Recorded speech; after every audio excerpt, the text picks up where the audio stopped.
One of the purposes of meditation is to get the mind to be still and focused. The stillness has to do with calm. The focus has to do with concentration.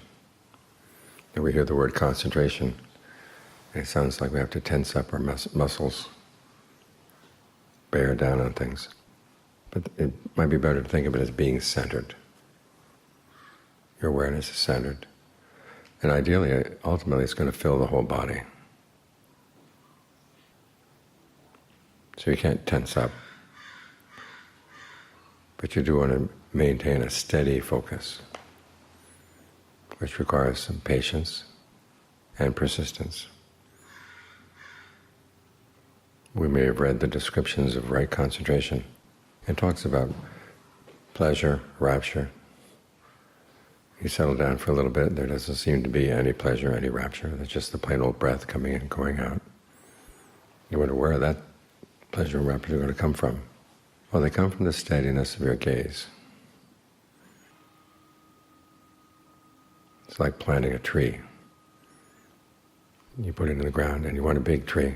Well, if you try pulling on it to make it tall, to fit in with the description of good trees, you kill it. But if you neglect it, it's going to die. So you have to look after it, but let it do the growing. You do the looking after. And as you get started in concentration, the test is figuring out which part you're responsible for and which part the mind will do on its own.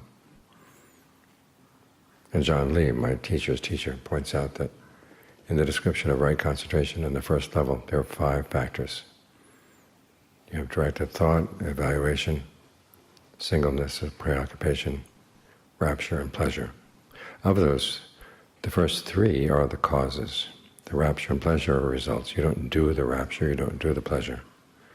But you do the directed thought, evaluation, and keeping your preoccupation single. So that's the work to be done here. As for how quickly the results will come, you can't tell them ahead of time. With some people they come quickly, and other people it's more time-consuming. But in either case, the steadiness of your effort is what's going to be important. So focus on your breath.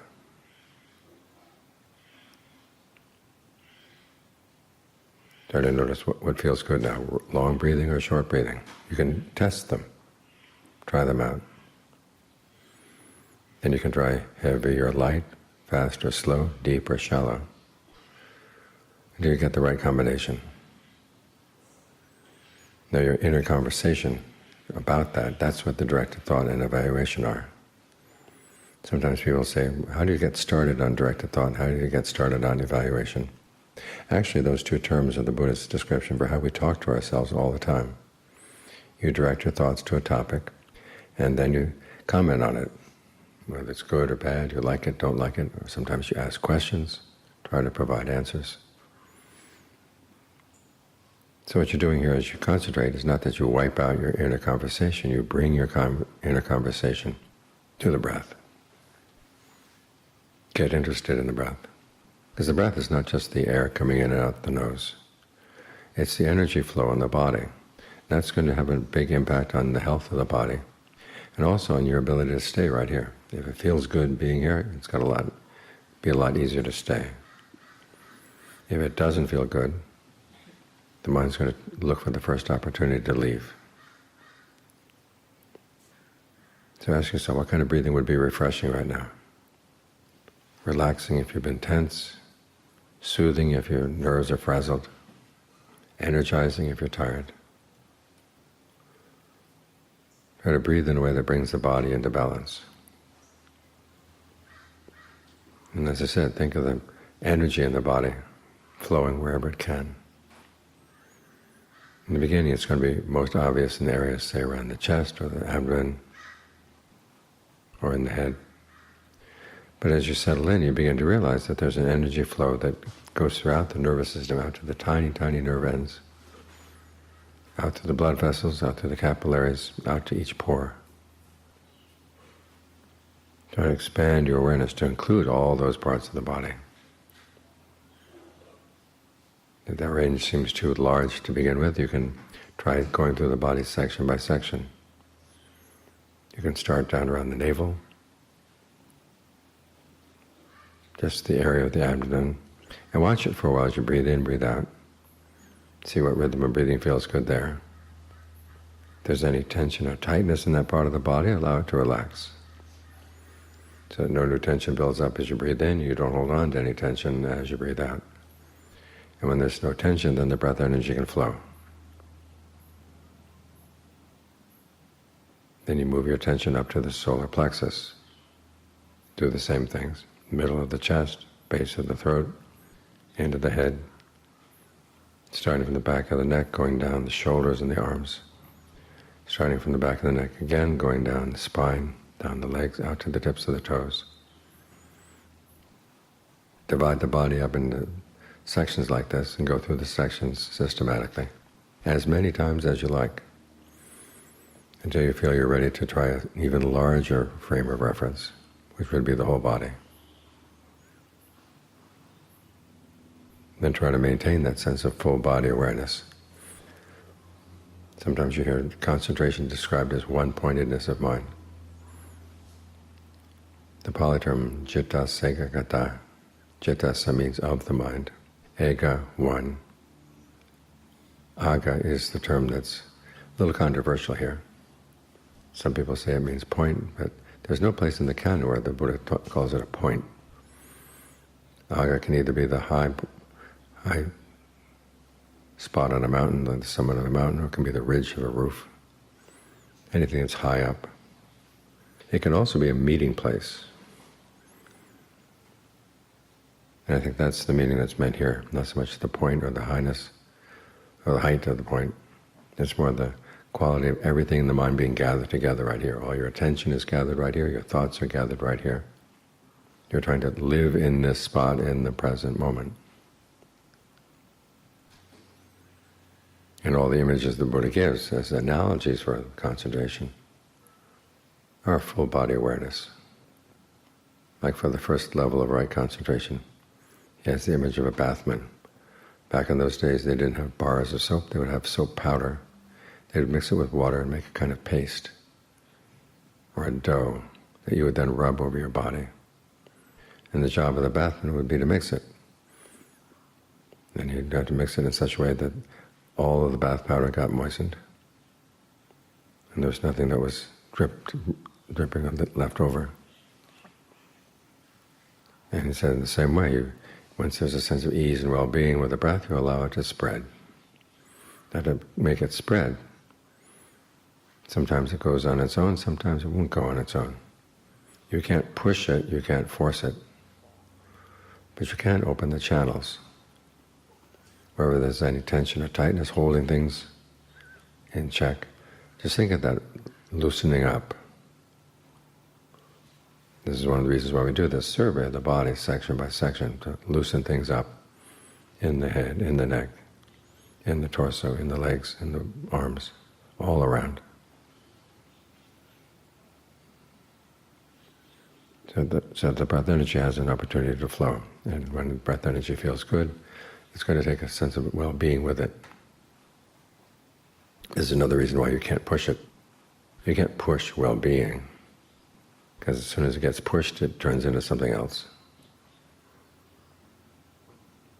So think of all the blood vessels, all the nerves in the body opening up, allowing the breath to come in to nourish every part of the body.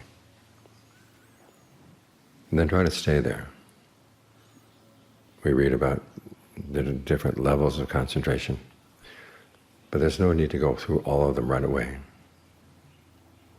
In fact, you learn a lot by staying just with one. And as the Buddha said, if you're too much of a hurry to move on, he compares you to an inexperienced, foolish cow. I've always liked that image. To what extent would a cow be experienced or inexperienced? Wise or foolish? But in this case, the cow is foolish because it's eating grass, and it's got water in the meadow where it is. It's on a hillside. And it looks over to another hillside and see there's grass over there, there's water over there. And it wants to know, what's the grass there like, what's the water like? But because it's foolish and inexperienced, as it goes down its hillside, it gets stuck in the ravine between the two hills. Can't get out, can't get back to where it was, can't get to the other side. The Buddha stops the image there, but you're thinking about the wise cow. Basically stays where it is. It's not the case that the higher levels are someplace else. The higher levels are here. In fact, everything you want to know from your concentration is going to appear right here, where your awareness and the breath meet. So get to know this spot really well. Be patient, be persistent. Patient not in the sense of waiting things to happen without you doing anything. You have to make sure that the causes stay right, that you are focused. You remember to stay with the breath all the way in, all the way out. You're patient in the sense that you keep on doing what needs to be done. Confident in the fact that it will start showing results at some point.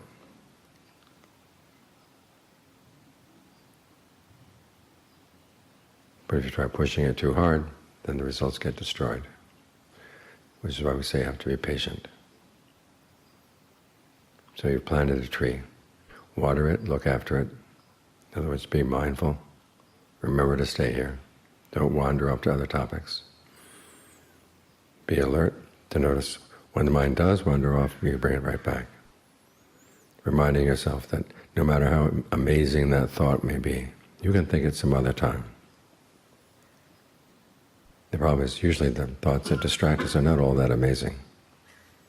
They're just random things that come into the mind.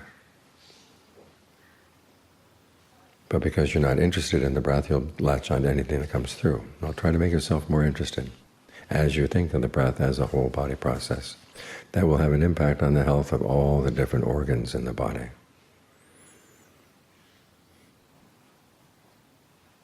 And see it as a game, learning how to spread your awareness through the body. Maintain this full body awareness. Don't let it shrink. It will have a tendency, especially on the out-breath. But as long as you remind yourself, everything down to your hands, everything down to your feet, up to your head, the whole body. Each breath coming in, each breath going out. Don't squeeze the breath out. It'll go out on its own. When it does come in, think of it refreshing the body. You're not laboriously pulling it in. You're allowing it to be refreshed. Opening all the sensors in the body to be refreshed by the breath. Once the mind does settle down, you don't have to go anyplace else. That skill is going to be to learn how to keep it there. This is where the concentration begins to become powerful. Because there will be other thoughts that will come in, saying, okay, enough of that, let's move on. And you say, no. There'll be feelings coming up in the body that say it's time to move on. Well, no, not yet. You're not going to learn about these things if you give in to them. It's when you don't give in, that's when you learn. Where did they come from? What's their reasoning? When you see that their reasoning is pretty bad, then they don't have that power that they used to have over the mind. So even as you're just getting the mind into concentration, some discernment will arise.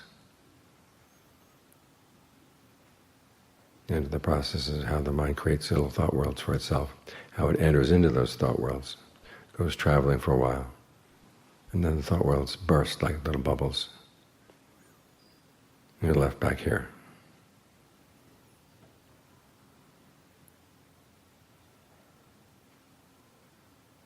You learn from your distractions, and if you don't follow them. You learn from their breath as you do follow it. Because the things you need to learn are about how to put an end to suffering. The Buddha calls fabrications, what the mind creates, how it creates its experience in the present moment. You're going to see that here as you create a state of concentration. You've got the breath, which is bodily fabrication. You've got the directed thought and evaluation, which are verbal fabrication. And then you've got perceptions and feelings. Those are mental fabrications. All of these things go together to make this state of concentration. And this is how you learn about those types of fabrication, by trying to do them skillfully. Otherwise they're just words in books, concepts. But here you see there are activities that you're actually doing. When you see them as activities that you're doing, then you can get a better and better sense of what the Buddha is talking about when he says that you have to comprehend these things, to see where you're clinging to them, how you cause suffering by clinging, how you don't have to. You learn about these things first by getting really good at using these fabrications to get the mind to settle down. Because it's only when the mind is settled down that it can see things fairly and clearly, what they are. Then you can really do something about them.